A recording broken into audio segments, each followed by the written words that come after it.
Good afternoon, Chair and Committee. My name is Joshua Skaggs, Joshua Skaggs,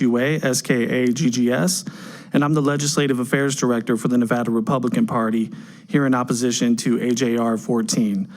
Before I begin, I'd ask for a brief silence to honor the memory of Ashley Babbitt, who was tragically killed at the Capitol building on January 6, 2021, and Corey Kamatori, who was murdered by an assassin who made an attempt to end President Trump's life on July 13th, 2025 in Butler, Pennsylvania. Thank you. The Nevada Republican Party is in strong opposition to AJR 14. We believe AJR 14 further polarizes our communities and puts the patriots who support President Trump in physical danger by presenting a one-sided, demonizing narrative of the events of January 6, 2021. AJR 14 wrongfully condemns the actions of that day without acknowledging the broader context or the deeply held beliefs of many Americans who felt disenfranchised due to irregularities in the 2020 election that were never fully investigated, at least here in Nevada. By framing the events in such extreme and misrepresented terms, AJR 14 alienates a significant portion of the Nevadans who support our current President of the United States of America, Donald J. Trump. For many, January 6th was not an insurrection, but a moment of protest, albeit one that appears to have been escalated by a small minority of people. To label all participants as rioters or insurrectionists ignores the diversity of motivations and experiences of those present in Washington, D.C. on January 6, 2021. AJR 14 deepens divisions and fosters resentment rather than promoting understanding or healing. Furthermore, AJR 14's denunciations of presidential pardons and commutations for those involved sets a dangerous precedent. It suggests that certain groups or individuals are beyond redemption because of partisanship and misplaced feelings. I urge this committee to consider the unintended consequences of this resolution. Instead of fostering unity, AJR 14 risks entrenching divisions and further alienating those. Thank you, sir. That is your 2 minutes. And you do have a question from Majority Leader Hedege. Thank you. Hi. Your comments mentioned a small number of people. What is a small number of people? I will get an answer to you, Joshua Skaggs, for the record. Because it was 2,500 people that entered, that broke entry and entered the Capitol. I don't think that's a small number. My name is Lorena Biasotti, speaking for myself today. Ms. Biasotti, can you please spell your last name? Biassotti. I oppose AJR 14. It is puzzling to me why the Nevada Democrats are sponsoring this resolution. Over 751,000 Nevadans voted for President Donald Trump on November 5th, 2024. He won Nevada by more than 46,000 votes. The nationwide Democrat campaign made sure that January 6th was front and center on all their messaging to the voters. For 4 long years, we heard nothing but claims about this so-called insurrection. Remember, though, that it was President Trump who ordered 10,000 National Guard to be at the Capitol on January 6th. And it was U.S. Congresswoman Pelosi who declined the proposal. Nevadans know, Americans know. But the makers of this resolution want this talked about as if it happened yesterday, not 4 years ago. Fine, let's keep talking about all of it. Let's talk about when Democrats, Antifa, and BLM were allowed to get away with burning down courthouses, police stations, and yes, hurting our police officers, and they used a lot more than pepper spray, even killing a decorated retired police captain, David Dorn, during the BLM riots, dragging innocent people out of their cars, beating them, sometimes to death. You even had Democrats like Kamala Harris publicly supporting the Minnesota Freedom Fund to bail out the rioters. But when it was conservatives protesting a rigged election, yes, a small number, 2,000 compared to hundreds of thousands of destructive rioters. Instead of a trespassing charge, you destroyed their lives. Good men who were professionals, doctors, dentists, firefighters, family men. You wanted to see them brought and die in prison, and you haven't stopped. And I will remind you that the only one person that died on January 6th was a female veteran, Ashley Babbitt, who served in our military to defend our freedom, shot dead point blank. The weapon she had on her, a United States flag. The country is waking up. And this is why President Trump is in the White House. But you all will face re-election, and this isn't what your constituents sent you to Carson City to do.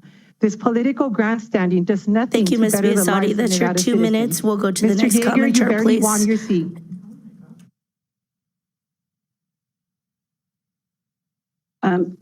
Good afternoon, legislators. My name is Leslie Quinn, and I oppose AJR 14. Merriam-Webster Ms. defines Quinn, can you democracy as spell a your form name? of government. Ms. Quinn, can you spell your name Excuse for the me? record? Just spell your name for the record, please. Leslie, L-E-S-L-I-E, Quinn, Q-U-I-N-N. Merriam-Webster defines democracy as a form of government in which the people vote directly against or in favor of decisions, policies, and laws, etc., or an organization or situation in which everyone is treated equally and has the right to participate equally in management or decision-making. I heard someone speak against President Trump's blanket pardon for those on January 6th, yet you have the previous POTUS, President Biden, blanket pardon his family members and other government officials in perpetuity for things they haven't even done yet or may do, and that's okay. I had a dear friend get out of be put in jail on J6 for peacefully being present at January 6th. She did nothing more than went to the bathroom, and she was let in by the Capitol Police, and she was jailed for this. Another physician was jailed for doing nothing more than speaking on the Capitol steps, not urging anyone to hurt anyone. Where is the democracy for these folks? We have numerous people that come to speak during legislative hearings, and they are silenced if they don't support the narrative or the agenda that a specific group is supporting. Where is the democracy in that? None of us want terrorism in our country. How are we the people supporting our country by constantly shutting other Americans down because we don't agree with them?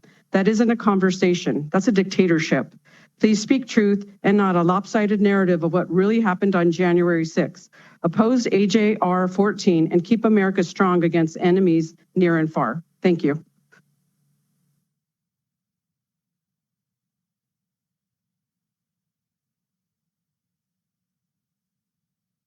Go ahead, commenter.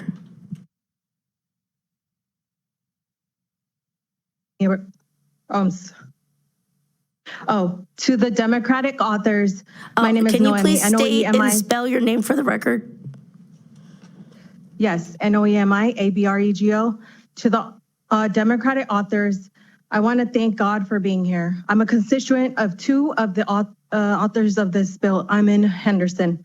I'm writing to express my outrage, your recent decision to revisit the events of January 6th, particularly the tragic shooting of Ashley Babbitt, an unarmed woman from my hometown. The facts surrounding the event are alarming and deserve a thorough investigation. Some prisoners were given 20 years and they weren't even at the Capitol. This is a dictatorship. The FBI raided homes and pointed guns at babies. I strongly condemn the actions that led to the tragic loss of life, harm inflicted on many others. The presence of 26 federal informants and reported involvement of Ray Epps raised serious questions about the events that unfolded. Furthermore, the decisions of the National Guard to stand down by Speaker Pelosi is a matter of grave concern. Her wrap-up smear is falling apart. The FBI pointed guns at who? Innocent, law-abiding citizens? These prisoners were not given medication. They were in solitary confinement and denied basic care. As a constituent, I demand that you take responsibility for your actions, acknowledge the harm to your decisions that have caused pain to these families. Seize any further attempts to revisit politicizing the January 6 events. A thorough investigation surrounding Ashley Babbitt's death, including the role of federal informants and Antifa. Take concrete steps to address the erosion of trust in our institutions and perverse sense of cynicism and disillusionment that has taken hold of our country. And it starts with the people there. I do want to remind you that this is only a one-sided, this is one-sided. Like, you guys are making it seem like, you know, you guys are the victims, but there was real people that need to be in jail. First of all, I'd like to thank the bill sponsor for bringing this very important issue. I obviously condemn violence, and there was a lot of bad apples in that tragic day. However, I'm very concerned that this is pretty unfair and it picks winners and losers. I was in the tragic events that occurred in Las Vegas in June of 2020, massive riots, civil unrest following the George Floyd incident. I have videos to show that on Fremont Street, police officers were being bitten, courthouses were being smashed, the Rebel gas station next to the MGM Grand Hotel was vandalized and burned, and yet there was hardly any peep or any motion from any elected officials about what happened. Why is that? I have the videos. I can show you. I mean, this is not made up. And here's the other thing. There's still ongoing violence from Tesla dealerships, all this vandalization, the King and all this attacks on collision centers. We had one right here. Nobody has ever, as far as I know, talked about the vandalism there. So we need to stop picking winners and losers. Again, it was horrible what happened on January 6th, but all I'm asking is to be fair. Thank you so much, and I will yield my time. Thank you. Next caller. Thank you, Madam Chair. And this is unusual, but the comments require a response. Violence is never the answer. It's never the answer. And I don't care who it's against, but it's never the answer. I don't care if you're black, white, Hispanic, blue, green. It doesn't matter when it's against our police officers. They put their uniforms on. They go out in the world, whatever community they're in, to protect us. And any violence, no matter who does it, against our police officers is never acceptable. And one of the people in opposition says we've never spoke out against violence that have been enacted by other groups. And we have, because we are consistent in this thought. Violence against is not the answer, and it doesn't matter if you're a Democrat, Republican, or independent. When we swore to take these seats, when I put my hand on the Bible to put on the uniform that I wore for almost 30 years to protect the people in this state, it didn't matter what political party they were in. They were citizens of the state.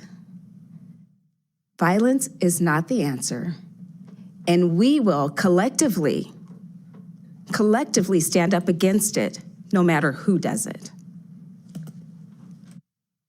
Thank you. And at this time, I'll invite Speaker Yeager and Mr. Dunn for closing remarks. Steve Yeager for the record. Chair, it's time to put an end to the gaslighting of the American people by conspiracy theorists. What happened on January 6, 2021 was an insurrection, an attack on American democracy. Those who perpetrated the attacks were insurrectionists. The blanket pardons and commutations issued by the president were reckless and insulting to the rule of law and to our police officers, as well as those who worked hard to secure criminal convictions. Chair, you don't have to take my word for it. If you take a look at the resolution, page 2, line 18, the International Association of Chiefs of Police and the Fraternal Order of Police jointly condemn these presidential pardons and commutations, emphasizing the crimes against law enforcement officers are attacks on society and undermine the rule of law, and that the failure to hold perpetrators of violent crimes against law enforcement officers accountable may embolden others to commit similar acts of violence. Chair, we deserve better. I urge you and the committee to support this resolution that condemns the insurrection and the reckless pardons and commutations.